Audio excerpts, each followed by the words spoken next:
Hello friends, हम लोगों ने लास्ट लेक्चर में देखा था थर्मोडायनामिक इक्विलिब्रियम क्या होता है, प्रोसेसेस क्या होते हैं, वेरियस टाइप्स ऑफ प्रोसेसेस देखे थे। और हमने जो लास्ट टॉपिक डिस्कस किया था वो किया था साइक्लिक प्रोसेसेस। ठीक है ना, कि साइक्लिक प्रोसेस हमारा क्या होता है, पाथ क्या होता है, स्टेट क्या होती है, सिस्टम की प्रॉपर्टीज क्या होती हैं, इंटेंसिव प्रॉपर्टी क्या होती है, एक्सटेंसिव प्रॉपर्टी क्या होती है, ये सब हम लोग डिस्कस कर चुके हैं। अगर आप लोगों ने ये सब चीजें अगर नहीं पढ़ी है तो आप मेरे दो जो प्रीवियस वीडियोस हैं वो आप देख सकते हैं। वीडियो के एंड में मैं उन दोनों वीडियोस का आपको डिस्क्रिप्शन दे दूंगा, आपको डिटेल में भी डिस्क्रिप्शन में लिंक दे दूंगा और साथ में आपको वीडियो के एंड में आपको ऊपर की साइड आपको एक लिंक आ रही होगी, लिंक पर आप जाकर देख सकते हैं। ठीक है ना। अब जो आज हम डिस्कस करने वाले हैं वो डिस्कस करने जा रहे हैं हम लोग path function and point function. Point function क्या होता है हमारा, अगर मैं पॉइंट फंक्शन की बात करूं,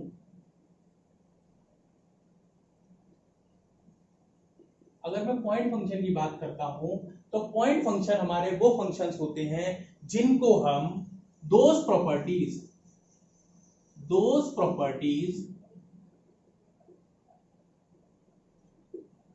which can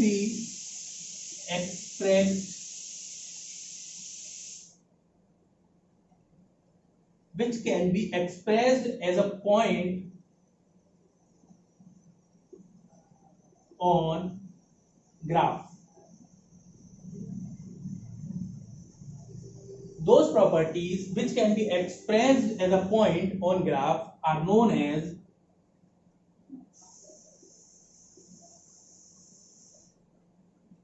point function.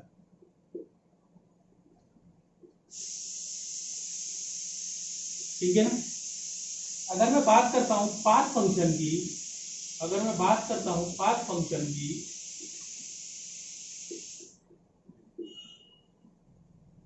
those properties which cannot expressed as a point on the graph are known as path function.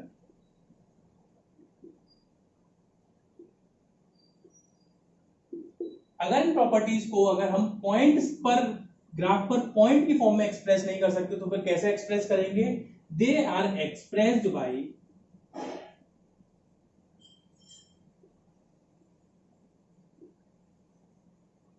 Reason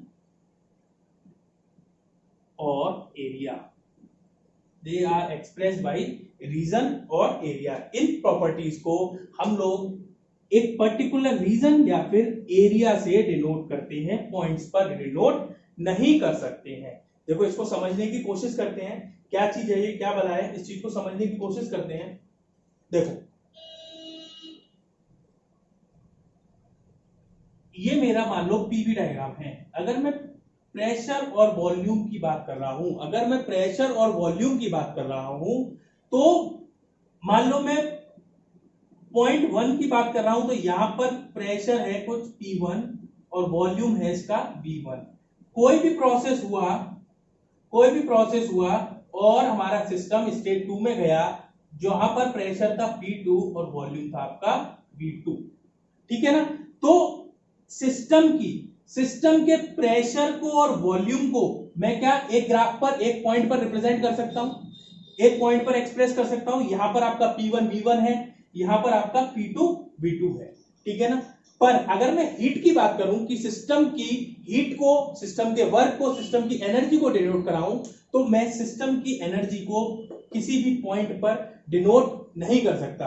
अगर सिस्टम मेरा आपका 1 से लेके 2 स्टेट सिस्टम की चेंज हुई है, तो अगर इसकी वर्क डन की बात करें तो इसने आपका ऑर्डिनेट एक्सिस से एक्स एक्सिस से जितना एरिया कवर कर रहा होगा, area under this PV curve is represented by work.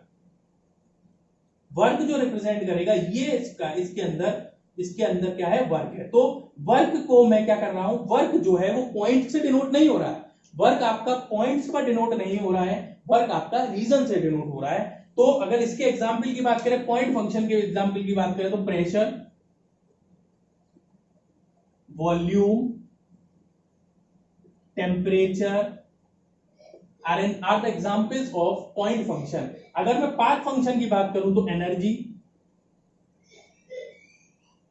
Heat and work are examples of path functions. ठीक है ना। प्रेशर, वॉल्यूम, टेम्परेचर और भी हो सकते हैं एक्सेट्रा। प्रेशर, वॉल्यूम, टेम्परेचर हम लोग अभी तक डील करते आए तो आपको पता है। Energy, heat and work etcetera are आपके पाथ फंक्शन। ठीक है ना। तो अगर हम किसी भी प्रॉपर्टी को हम लोग आपके पॉइंट्स के द्वारा डिनोट नहीं कर पा रहे हैं, एक पर्टिकुलर रीजन ड्रॉ करना पड़ रहा है उसके लिए, वो आपके पाथ फंक्शंस है। तो पॉइंट फंक्शन आपका वो फंक्शन है जिसको हम पीवी डायग्राम पर या किसी भी ग्राफ पर, किसी भी एक्स वाई कोऑर्डिनेट्स पर हम पॉइंट की फॉर्म में रिप्रेजेंट कर सकते हैं। और जिस भी फंक्शन को, जिस भी प्रॉपर्टी को अगर हम पॉइंट की फॉर्म में रिप्रेजेंट नहीं कर सकते, वो हमारा पाथ फंक्शन है। और हमारा जो भी पॉइंट फंक्शन होगा वो आपका एग्जैक्ट डिफरेंशियल होगा। एग्जैक्ट डिफरेंशियल होगा, ये बहुत पूछा जाता है। एग्जैक्ट डिफरेंशियल होगा। और आपका जो भी पाथ फंक्शन होगा वो आपका इनएग्जैक्ट डिफरेंशियल होगा। इनएग्जैक्ट डिफरेंशियल होगा, इसका क्या मतलब है मैं बताता हूं। एग्जैक्ट डिफरेंशियल का मतलब है, अगर मैं बात करूं एग्जैक्ट डिफरेंशियल का क्या मतलब होता है, अगर मैं लिखूं integration of DV from point 1 to 2 is equals to क्या होगा, अगर v का एग्जैक्ट डिफरेंशियल करेंगे, v का अगर इंटीग्रेशन करते हैं तो क्या होता है, v 1 से लेके 2, यानी कि v2 minus v1। Exact differential का मतलब ये होता है। एग्जैक्ट डिफरेंशियल का मतलब ये होता है। पर अगर मैं बात करता हूं इनएग्जैक्ट डिफरेंशियल की, तो इनएग्जैक्ट डिफरेंशियल का मतलब अगर मैं बात कर रहा हूं 1 से लेके 2 q dq की is not equals to q2 minus q1, is not equals to q2 minus q1। ठीक है ना। एक डिफरेंस है ये कि अगर आपका जो जितने भी आपके पाथ फंक्शंस होंगे वो एग्जैक्ट डिफरेंशियल्स नहीं होंगे, जितने भी आपके पॉइंट फंक्शंस होंगे वो आपके एग्जैक्ट डिफरेंशियल्स होंगे। ठीक है ना। और हम पाथ फंक्शन को हमेशा डिनोट करते हैं डी से, डीवी। अगर स्मॉल फंक्शंस की बात कर रहे हैं वो पॉइंट फंक्शंस को डी से, और पाथ फंक्शन की बात करते हैं तो हम डेल्टा से डिनोट करते हैं। अगर क्यू की बात करेंगे तो डेल्टा क्यू। ठीक है ना। पॉइंट फंक्शन को डी से डिनोट करते हैं और पाथ फंक्शन को डेल्टा से डिनोट करते हैं। ठीक है ना। ये आपके पॉइंट फंक्शंस हैं, पाथ फंक्शन है। एक टॉपिक आपका इसके बाद जो हम लोगों को पढ़ना है, टॉपिक है वो है टेम्परेचर। टेम्परेचर की डेफिनेशन या टेम्परेचर को अंडरस्टैंड क्यों कर रहे हैं, टेम्परेचर को पढ़ने का मतलब है क्योंकि जब तक हम टेम्परेचर को डिफाइन नहीं करेंगे तब तक हम लोग आगे आपकी क्या करेंगे, थर्मोडायनेमिक्स में आगे प्रोसीड नहीं कर सकते। तो टेम्परेचर क्या होता है, टेम्परेचर कुछ नहीं है, डिग्री ऑफ हॉटनेस और कोल्डनेस ऑफ एनी बॉडी। क्या है, डिग्री ऑफ हॉटनेस और कोल्डनेस ऑफ एनी बॉडी। मतलब आपकी कितनी एनर्जी, कितनी हीट एनर्जी, कितनी एनर्जी आपका बॉडी, कितनी एनर्जी इंटरनल एनर्जी आपकी, कितनी इंटरनल एनर्जी बॉडी के अंदर है, आपके सिस्टम के अंदर है, वो हमारे को बताता है टेम्परेचर। अब कोई बॉडी गर्म है या ठंडी है, हॉट है या कोल्ड है, तो अगर मुझे दो बॉडी के बीच में कंपैरिजन करना होगा तो मुझे कोई ना कोई क्वांटिटी चाहिएगी, उसी क्वांटिटी को हम रिप्रेजेंट करते हैं टेम्परेचर से। मतलब अगर कोई बॉडी ए है जिसका टेम्परेचर 20 डिग्री सेंटीग्रेड है और कोई बॉडी बी है जिसका टेम्परेचर 25 डिग्री सेंटीग्रेड है, तो हम बता सकते हैं कि B is hotter than A और A is colder than B. A is colder than B. तो जब भी हम किसी भी चीज को बताते हैं कि वो ज्यादा गर्म है या कम गर्म है, उसको अगर क्वांटिफाई करना है, उसको क्वांटिफाई करना है, तो मेरे को जरूरत पड़ती है टेम्परेचर की, मेरे को जरूरत पड़ती है टेम्परेचर की। टेम्परेचर की जो दो यूनिट्स होती हैं जो आपको थर्मोडायनेमिक्स में सबसे ज्यादा देखने को मिलेंगी, वो होती है डिग्री सेल्सियस और केल्विन।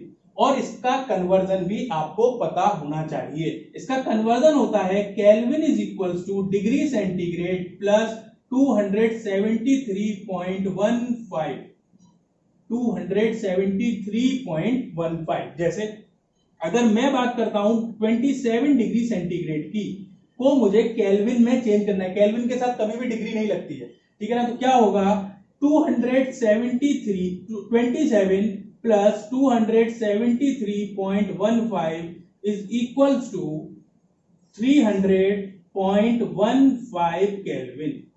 27 डिग्री सेंटीग्रेड को हम लोग कन्वर्ट करेंगे तो क्या किस में आ जाएगा 300.15 केल्विन। और जब हम न्यूमेरिकल्स में कैलकुलेशन करते हैं तो ये वाला पोर्शन को हम छोड़ देते हैं, जनरली 273 ऐड करते हैं, 273 आपका सब्ट्रैक्ट करते हैं। न्यूमेरिकल्स में जितने भी हम डेरिवेशंस करेंगे उसमें हर जगह आपको जो टेम्परेचर है वो आपको केल्विन में ही उसकी वैल्यू को पुट करना पड़ेगा। इसीलिए आपको डिग्री सेंटीग्रेड को क्वेश्चन में न्यूमेरिकल में आपको हो सकता है केल्विन में दिया होगा, नहीं दिया होगा तो डिग्री सेंटीग्रेड में दिया होगा, तो आपको डिग्री सेंटीग्रेड को केल्विन में आपको न्यूमेरिकल में चेंज करना पड़ेगा। डिग्री सेंटीग्रेड में 273 को ऐड करेंगे, देन आफ्टर आपका वो उसको हम केल्विन में चेंज करेंगे, केल्विन में जब चेंज हो जाएगा तब उसको न्यूमेरिकल के लिए एप्लीकेबल करेंगे, ठीक है ना।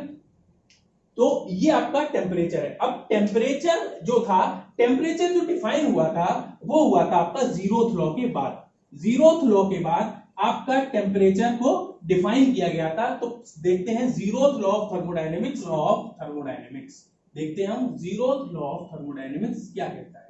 जीरोथ लॉ ऑफ थर्मोडायनेमिक्स क्या कहता है कि अगर दो बॉडीज किसी तीसरी बॉडी के साथ थर्मल इक्विलिब्रियम में, थर्मोडायनेमिक नहीं थर्मल इक्विलिब्रियम में है, तो वो तीनों बॉडीज आपस में थर्मल इक्विलिब्रियम में होंगी। देखो, if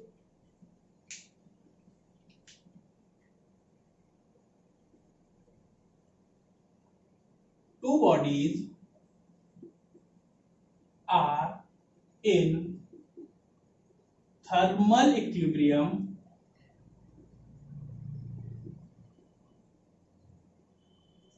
with third body,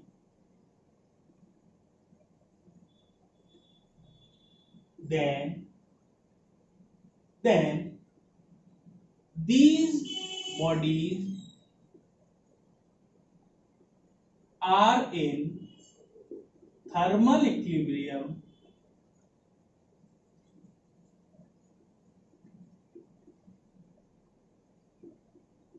with each other, thermal equilibrium with each other, ठीक है ना। अगर दो बॉडीज आपकी किसी तीसरी बॉडी के साथ थर्मल इक्विलिब्रियम में हैं, तो आपकी वो तीनों बॉडीज जो होंगी वो आपस में थर्मल इक्विलिब्रियम में होंगी। देखो, अगर मैं बात करता हूं, एक बॉडी है मेरी ए, एक बॉडी है मेरी बी और एक बॉडी है मेरी सी, ठीक है ना। ए और बी जो हैं वो थर्मल इक्विलिब्रियम में हैं। A and B are in thermal equilibrium and B and C are in thermal equilibrium. A and B are in thermal equilibrium and B and C are in thermal equilibrium. Thermal equilibrium का मतलब A और B का temperature same है, B और C का temperature same है, ठीक है ना। तो आपका जो A और C होगी वो अपने आप ही, A और C जो होगी वो अपने आप ही किस में आ जाएगी, थर्मल इक्विलिब्रियम में आ जाएगी, थर्मल इक्विलिब्रियम में आ जाएगी। दूसरे एग्जांपल से समझते हैं इसको, दूसरे एग्जांपल से समझते हैं। एक बॉडी है ए, ये आपकी एक बॉडी बी के साथ थर्मल इक्विलिब्रियम में है, एक बॉडी जो ए है वो बी के साथ थर्मल इक्विलिब्रियम में है, ठीक है ना। और तीसरी बॉडी सी के साथ भी थर्मल इक्विलिब्रियम में है, मतलब ये A and B are in thermal equilibrium, B and C are in thermal equilibrium. और आपका क्या है, बी और सी, मतलब A and B are in thermal equilibrium, C and A are in thermal equilibrium, मतलब ए और B thermal equilibrium में है और आपकी ए और सी थर्मल इक्विलिब्रियम में है, तो बी एंड सी क्या होगी, ऑटोमेटिकली आपकी थर्मल इक्विलिब्रियम में आ जाएगी। मतलब अगर बी और ए का टेम्परेचर सेम है और सी और ए का टेम्परेचर सेम है, तो बी और सी का टेम्परेचर ऑटोमेटिकली सेम हो जाएगा, चाहे वो कांटेक्ट में हो या ना हो, चाहे वो कांटेक्ट में हो या ना हो। या इन दोनों के बीच में हम इंसुलेटर भी प्लेस कर दें, अगर हम इन दोनों के बीच में अगर इंसुलेटर को भी प्लेस कर देते हैं, कौन से इंसुलेटर को, एक थर्मल इंसुलेटर को प्लेस कर देते हैं, जिससे कि हम इसके बीच के हीट के इंटरेक्शन को, आपके हीट के इंटरेक्शन को रोक दें, हीट इंटरेक्शन को स्टॉप कर दें,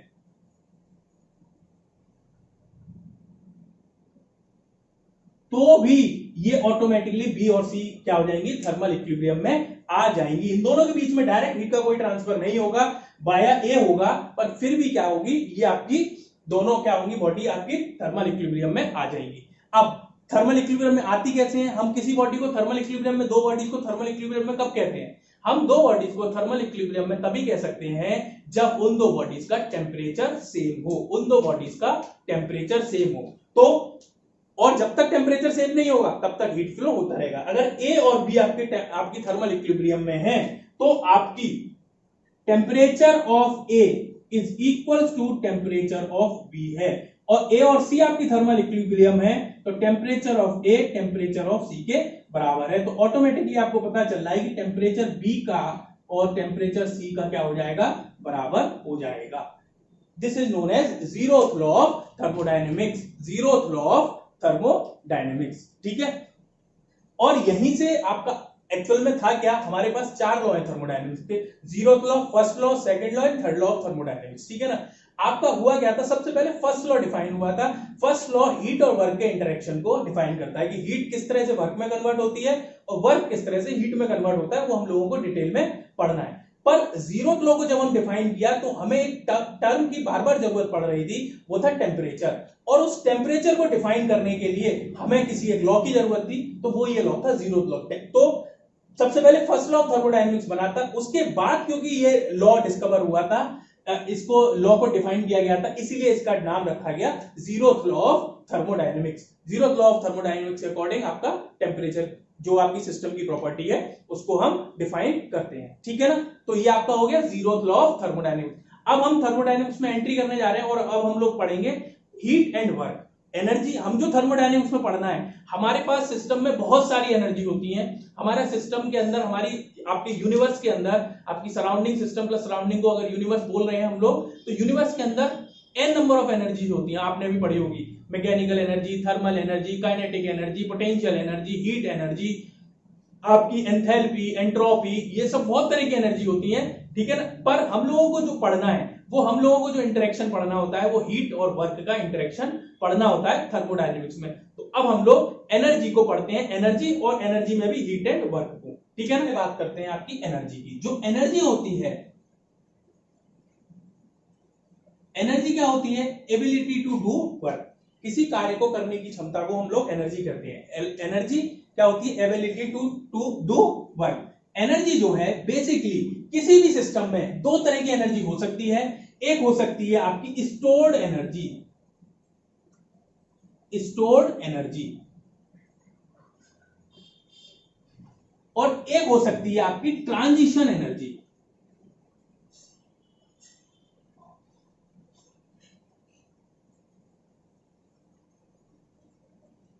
एक हो सकती है आपकी स्टोर्ड एनर्जी और एक हो सकती है आपकी ट्रांजिशन एनर्जी। हम लोगों को जो पढ़ना है, क्योंकि इंटरेक्शन पढ़ना होता है, तो हम स्टोर्ड एनर्जी को ज्यादा फोकस में नहीं रखते। हम लोग क्या होता है, ज्यादा फोकस में नहीं रखते, ठीक है ना। तो आपकी जो स्टोर्ड एनर्जी होती है, जो स्टोर्ड एनर्जी होती है, स्टोर्ड एनर्जी का मतलब कोई मेरा सिस्टम है, वो सिस्टम के अंदर कितनी एनर्जी ऑलरेडी पहले से ही स्टोर्ड है, कितनी एनर्जी आपकी सिस्टम के अंदर पहले से ही स्टोर्ड है, कि आपकी जो एनर्जी होती है सिस्टम के अंदर, कितनी एनर्जी वो सिस्टम पहले से ही कैरी किया हुआ है, उस एनर्जी को हम बोलते हैं स्टोर्ड एनर्जी। और जो एनर्जी हम लोग स्टोर नहीं कर सकते सिस्टम के अंदर स्टोर नहीं कर सकते, उस एनर्जी को बोलते हैं हम ट्रांजिशन एनर्जी। मतलब ट्रांजिशन एनर्जी का मतलब आपका एनर्जी की जो है फॉर्म कंटिन्यूअसली चेंज होती रहेगी, आपकी एनर्जी की फॉर्म जो है कंटिन्यूअसली चेंज होती रहेगी। जिस एनर्जी को हम सिस्टम में किसी भी फॉर्म में स्टोर नहीं कर सकते हैं, उस एनर्जी को हम बोलते हैं आपकी ट्रांजिशन एनर्जी, आपकी ट्रांजिशन एनर्जी। इस एनर्जी बेसिकली जो मैंने बताया आपको दो टाइप की होती है, stored energy and transition energy. Stored energy कौन कौन सी हो सकती है? जैसे आपकी मैकेनिकल एनर्जी,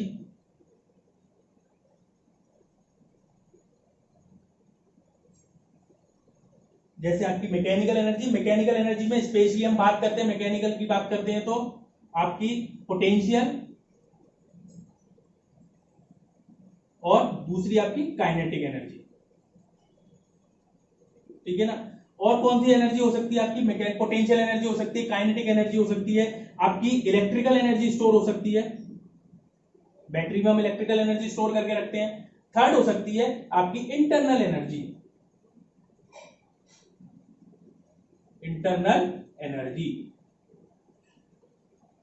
ठीक है ना। ये आपकी क्या है? स्टोर्ड एनर्जी है, जो आपका सिस्टम आपकी एनर्जी की फॉर्म में स्टोर कर सकता है। अगर कोई मेरा सिस्टम किसी एक पर्टिकुलर हाइट पर है, कोई सिस्टम एक पर्टिकुलर हाइट पे, तो आपको पता है वो सिस्टम किस तरह की एनर्जी परचेज किया होता है। एक पर्टिकुलर डेटम लाइन से रेफरेंस लाइन से ऊपर है तो वो किस तरह की एनर्जी परचेज किया होता है? वो आपकी पोटेंशियल एनर्जी परचेज किया होता है। अगर मेरी सिस्टम में फ्लो हो रहा है, अगर वेलोसिटी है, अगर मेरे सिस्टम में वेलोसिटी है तो वो किस तरह की एनर्जी परचेज किया होता है? Kinetic energy. अगर मेरे सिस्टम में चार्ज पार्टिकल्स एक्युमुलेटेड है, चार्ज सिस्टम है मेरा, तो वो उसमें कैसी एनर्जी होगी? Electrical energy.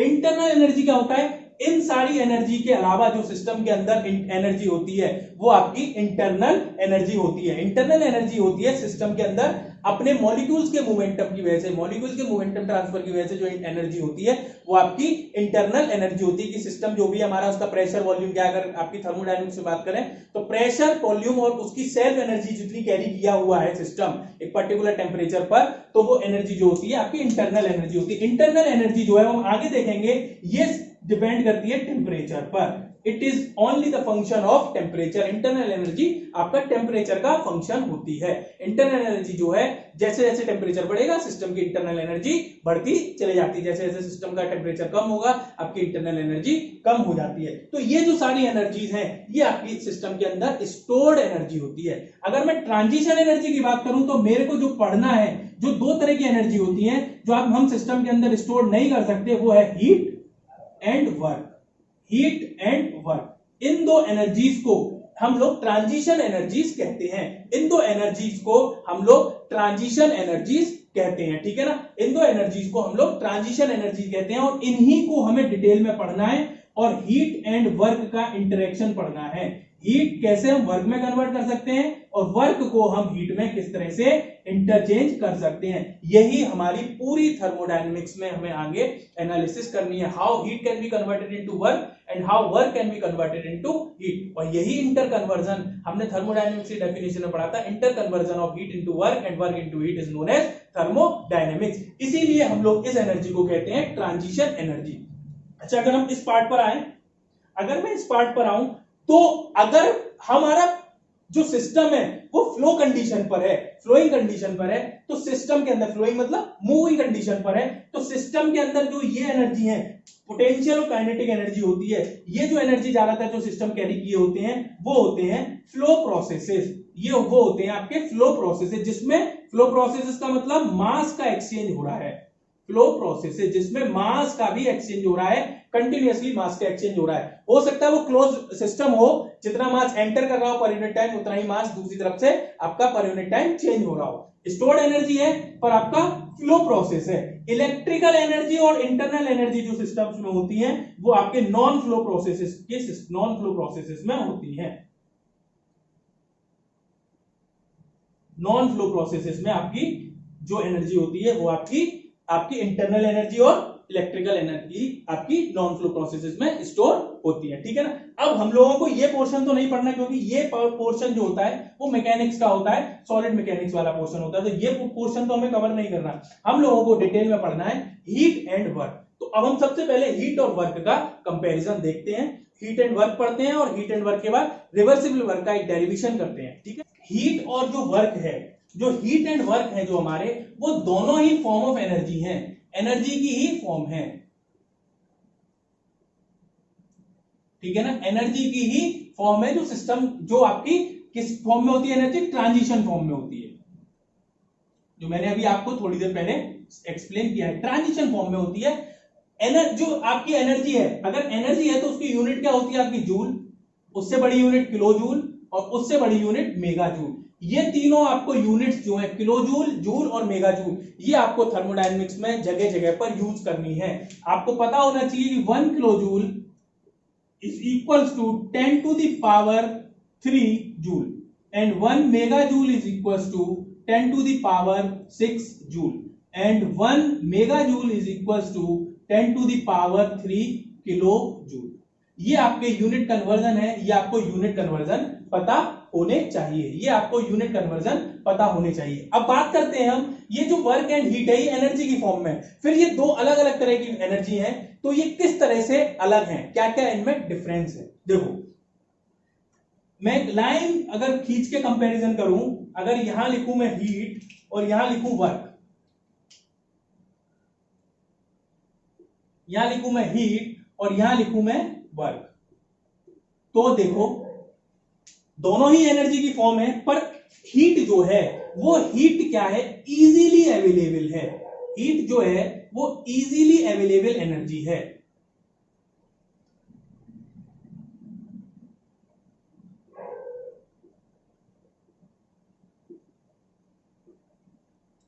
ठीक है ना। ये आपका नॉट इजीली अवेलेबल, वर्क जो है नॉट इजीली अवेलेबल है। देखो कैसे, सिंपल है।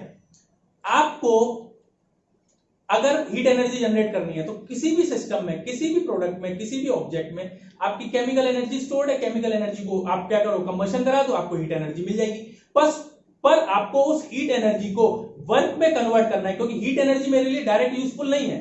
आपकी हीट एनर्जी का यूज ऐसा नहीं है कि बिल्कुल यूजफुल नहीं है, हीट एनर्जी मेरे लिए यूजफुल है, पर वो लेस यूजफुल होती है। हीट एनर्जी को प्रोड्यूस करना आपका इजी होता है, हीट एनर्जी इजीली अवेलेबल है, पर वर्क जो है वो इजीली अवेलेबल नहीं है, वर्क की यूटिलिटी ज्यादा है। तो दूसरा जो पॉइंट है, लेस यूजेबल, और ये आपका हाईली यूजेबल। वर्क जो है वो हाईली यूजेबल है, हीट एनर्जी जो है वो लेस यूजेबल है, वर्क एनर्जी जो है वो हाईली यूजेबल है। वर्क को हम हर जगह यूज कर सकते हैं, वर्क को एक जगह से, वर्क का मतलब वर्क को हम एक जगह से दूसरी जगह ट्रांसफर भी कर सकते हैं। हीट की एनर्जी को ट्रांसफर करना डिफिकल्ट है, हीट एनर्जी को ट्रांसफर करना डिफिकल्ट है। हम वर्क को हम लोग ज्यादातर जगह मतलब ट्रांसफर फॉर्म में, जो ट्रांजिशन फॉर्म है, जो हाईली ट्रांजिशन फॉर्म है एनर्जी की, वो आपकी वर्क है। वर्क का यूटिलाइजेशन ज्यादा है। जैसे बाइक की बात करें, अगर मैं बाइक के अंदर, पिस्टन सिलेंडर के अंदर अगर मैं पेट्रोल जलाता हूं, पेट्रोल जलाने के बाद आगे की डिवाइसेस नहीं लगाता हूं, पेट्रोल जलाने के लिए मुझे बहुत सिंपल मैकेनिज्म लगानी है। एक आपका स्पार्क प्लग लगाना है, स्पार्क प्लग में मैंने आपको पोटेंशियल डिफरेंस की वजह से आपका स्पार्क जनरेट करना है, पेट्रोल जल जाएगा। उस पेट्रोल जो जलाया उसका यूटिलाइजेशन क्या है, उसको हमें फर्दर उस कंबशन को, उस हीट एनर्जी को वर्क में कन्वर्ट करना है, यानी कि मैकेनिकल एनर्जी में कन्वर्ट करना है। तो मैकेनिकल एनर्जी में कन्वर्ट करने के लिए हम आगे डिवाइसेस लगाते हैं, कुछ आपके कंपोनेंट्स लगे होते हैं, कनेक्टिंग रॉड लगी होती है, आपकी क्रैंकशाफ्ट लगी होती है, क्रैंक लगी होती है, क्रैंक केस लगा होता है, उसके द्वारा हम लोग क्या करते हैं, उसको आपके मैकेनिकल वर्क में कन्वर्ट करते हैं। तो यूटिलिटी जो है वो हायर एंड पर आपके वर्क की है, हीट एनर्जी की यूटिलिटी कम है। तो यूटिलिटी के पॉइंट पर आपका वर्क ज्यादा यूजफुल है इन कंपैरिजन टू हीट। इसीलिए, क्योंकि ये हाईली अवेलेबल और लेस यूजेबल है, इसीलिए हम हीट को लो ग्रेड एनर्जी कहते हैं, लो ग्रेड एनर्जी बोलते हैं, और वर्क को हम हाई ग्रेड एनर्जी कहते हैं। क्यों कहते हैं इसका भी बता रहा हूं मैं। वर्क को हम हाई ग्रेड एनर्जी बोलते हैं। क्यों बोलते हैं वर्क को हम हाई ग्रेड एनर्जी और हीट को आपकी लो ग्रेड एनर्जी? जब हम इंटर कन्वर्जन की बात करते हैं, हीट के वर्क को हीट में, वर्क को और वर्क को हीट में, ठीक है ना, दोनों पॉसिबल है। अगर मैं हीट को कन्वर्ट कर रहा हूं हीट कन्वर्टेड इनटू वर्क और वर्क को हीट में कन्वर्ट कर रहा हूं, दोनों ही कन्वर्जन पॉसिबल हैं, पर मैं हीट को वर्क में कन्वर्ट करता हूं तो 100% conversion is not possible. 100% conversion is not possible, मतलब हीट को मैं वर्क में 100% कन्वर्ट नहीं कर सकता हूं, यहां पर कुछ ना कुछ लॉसेस होंगे ही होंगे, यहां पर कुछ ना कुछ लॉसेस होंगे ही होंगे। पर वर्क का हीट में अगर मैं आइडियली बात करूं तो 100% कन्वर्जन इज पॉसिबल। वर्क का हीट में 100% कन्वर्जन पॉसिबल है, इसीलिए मैं वर्क को हमेशा, वर्क को हम लोग हाई ग्रेड एनर्जी बोलते हैं, हाई ग्रेड एनर्जी।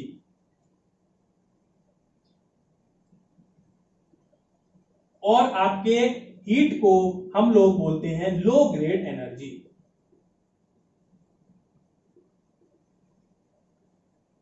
ठीक है ना, ये आपका हीट और वर्क है, और मुझे पूरी थर्मोडायनेमिक्स में इन दोनों के बीच में ही डील करना है, मतलब पूरी का मतलब 90% थर्मोडायनेमिक्स में आपको हीट और वर्क के बीच में ही खेलना है। हीट का वर्क में कन्वर्जन, वर्क का हीट में कन्वर्जन, जो वेरियस प्रोसेसेस हमने पढ़े हैं, आइसोबारिक आइसोकोरिक जो प्रोसेसेस पढ़े थे, उसमें किस तरह से हीट प्रोड्यूस होती है, कितनी हीट प्रोड्यूस होती है एक प्रोसेस में, आपका कितना वर्क डन होता है प्रोसेस में, और आपके उनके डेरिवेशंस वगैरह हम लोगों को देखना है, पर पढ़ना यही है हीट और वर्क का इंटर कन्वर्जन। ठीक है ना, अब हीट और वर्क की बात करते हैं तो सबसे पहले मैं बात करता हूं वर्क की स्टडी करते हैं, तो पहले रिवर्सिबल वर्क की बात करते हैं कि व्हाट इज रिवर्सिबल वर्क, और यहां से आपका एनालिटिकल पोर्शन थोड़ा थोड़ा स्टार्ट हो रहा है। ठीक है, अगर मैं रिवर्सिबल वर्क की बात करता हूं तो रिवर्सिबल वर्क क्या है देखते हैं। कंसीडर अ पिस्टन, एक पिस्टन को कंसीडर करते हैं, और पिस्टन क्या है आपका फ्रिक्शनलेस पिस्टन सिलेंडर अरेंजमेंट है, पिस्टन सिलेंडर अरेंजमेंट है आपका फ्रिक्शनलेस पिस्टन सिलेंडर अरेंजमेंट है, मतलब जो आपका पिस्टन है और जो सिलेंडर है, पिस्टन आपका पिस्टन की सरफेस और सिलेंडर की वॉल के बीच में आपका फ्रिक्शन नहीं है, पिस्टन और सिलेंडर के बीच में की जो वॉल है उसके बीच में आपका फ्रिक्शन नहीं है, आपका जो पिस्टन है, पिस्टन और सिलेंडर के बीच, वॉल के बीच में आपका फ्रिक्शन नहीं है, और इसके अंदर गैस भरी हुई है, इसके अंदर फ्लूइड भरा हुआ है, गैस भरी हुई है, जिसका प्रेशर क्या है आपका P है, जिसका प्रेशर क्या है P है, जिसका प्रेशर क्या है P है। ठीक है ना, तो क्या हो रहा होगा आपका, जो गैस है वो सिलेंडर और पिस्टन दोनों की वॉल पर, दोनों के सरफेसेस पे क्या लगा रही होगी, फोर्स लगा रही होगी, दोनों के सरफेसेस पर फोर्स लगा रही होगी। ठीक है ना, सपोज दैट सिलेंडर का क्रॉस सेक्शन एरिया जो है, let cross section area of cylinder is A, late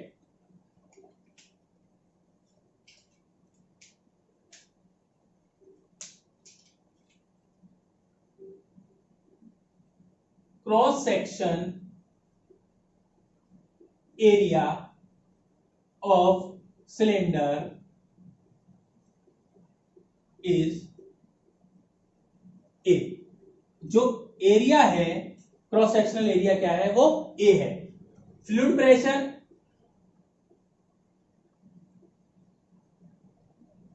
जो है वो P है, फ्लूइड प्रेशर जो है वो आपका P है। ठीक है ना, स्मॉल p से, अब हम जो क्वांटिटी ये है वो ज्यादातर को हम लोग स्मॉल p से डिनोट करेंगे। हमने क्या किया, लेट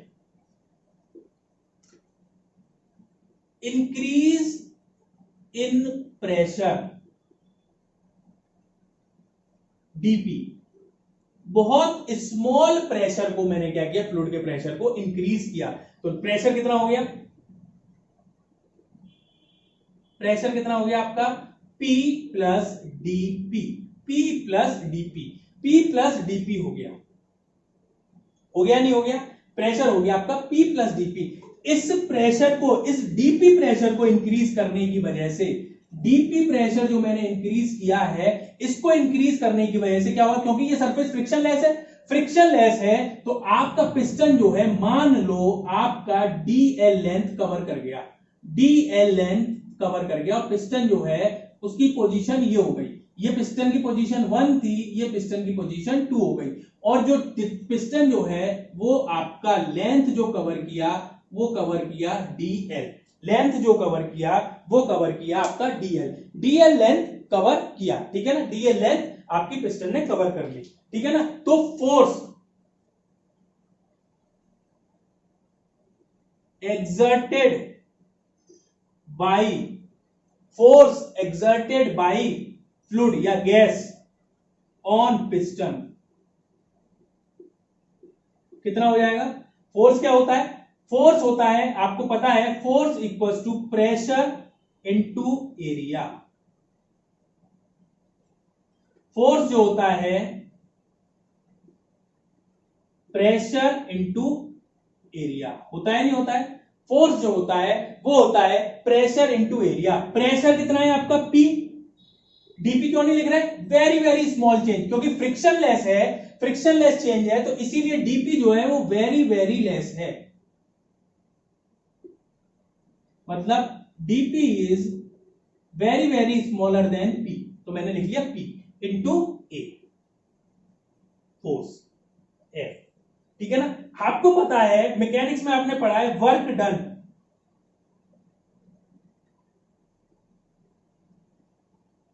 वर्क डन कितना होता है? Force into displacement, force into displacement. Force कितना है मेरा? Pressure into area into displace कितना किया पिस्टन मेरा? डीएल, पिस्टन मेरा डिस्प्लेस कितना हुआ है? डीएल, इसको मैंने लिख लिया डीडब्ल्यू। स्मॉल चेंज की बात करना है, स्मॉल चेंज के लिए डीडब्ल्यू, स्मॉल चेंज के लिए डीडब्ल्यू। पी को ऐसे ही लिखा और मैंने लिखा ए इंटू डीएल। ए इंटू डीएल क्या हो गया? Change in volume. ए तो कांस्टेंट है, जो आपका सिलेंडर है उसका क्रॉस सेक्शन कांस्टेंट है, तो आपका डीडब्ल्यू की वैल्यू हो गई आपकी P into DV, change in volume. तो टोटल वर्क जो निकल के आया डब्ल्यू की वैल्यू की बात करेंगे तो integration of from 1 to 2 P into dV. This work is known as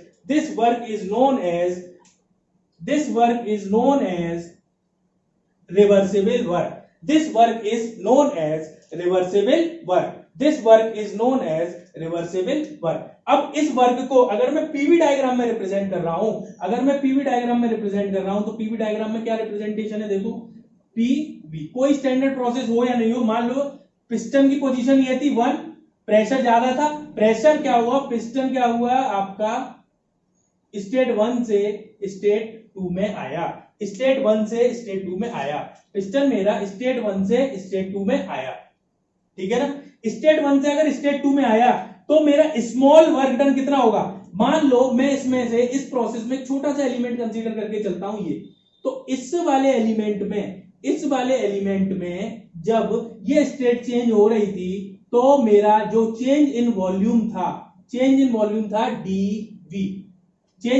था डीवी, अगर मैं इसी के करस्पॉन्डिंग अगर प्रेशर की बात करूं तो प्रेशर था P, ठीक है ना। और अगर मुझे आपका वर्क निकालना है तो P into DV is known as work. अगर इस एलिमेंट पर इतने चेंज के लिए, स्मॉल चेंज के लिए अगर वर्क की बात करूंगा तो डीडब्ल्यू कितना हो गया? P into DV. अगर मुझे टोटल बात करनी है, आप समझते हो, अगर मुझे टोटल बात करनी है तो इस एलिमेंट्री स्टेप को यहां से लेके यहां तक इंटीग्रेट कर दूं, यहां से लेके अगर यहां तक इंटीग्रेट करूंगा तो मैं कौन से एरिया की बात कर रहा हूं? मैं किस जोन की बात कर रहा हूं? मतलब एलिमेंट्री स्ट्रिप को मैंने यहां से स्टार्ट किया और यहां तक आपका क्या कर दिया? पूरा आपका रोटेट करा दिया, आपको क्या करा दिया? स्वाइप करा दिया। तो मैं इस एरिया की बात कर रहा हूं, तो आपका टोटल वर्क कितना हो गया? W is equal to integration of 1 से 2 P इंटू डीवी। और जो प्रेशर है वो आपका वॉल्यूम का फंक्शन होगा। प्रेशर जो है वो कांस्टेंट नहीं है, pressure is a function of volume, क्योंकि यहां पे हमने P क्यों लिखा है? क्योंकि बहुत स्मॉल चेंज की बात कर रहे हैं और बहुत स्मॉल चेंज की बात करेंगे, डीवी वॉल्यूम के लिए बात कर रहे हैं, तो आपको समझ में आ रहा होगा बहुत स्मॉल वॉल्यूम के लिए प्रेशर में नेग्लिजिबल चेंज होगा, इसलिए P को लिखा हुआ है। पर हम ओवरऑल P की बात करेंगे V1 से V2 तो प्रेशर में चेंज आएगा और वो प्रेशर जो है वो वॉल्यूम का फंक्शन होगा, वॉल्यूम पर डिपेंडेंट होगा। प्रेशर कांस्टेंट नहीं है कि हम प्रेशर को बाहर ले लेंगे। तो आपके रिवर्सिबल वर्क का फॉर्मूला हो गया W equals to P into DV. इस वर्क को मैं रिवर्सिबल वर्क क्यों कह रहा हूं?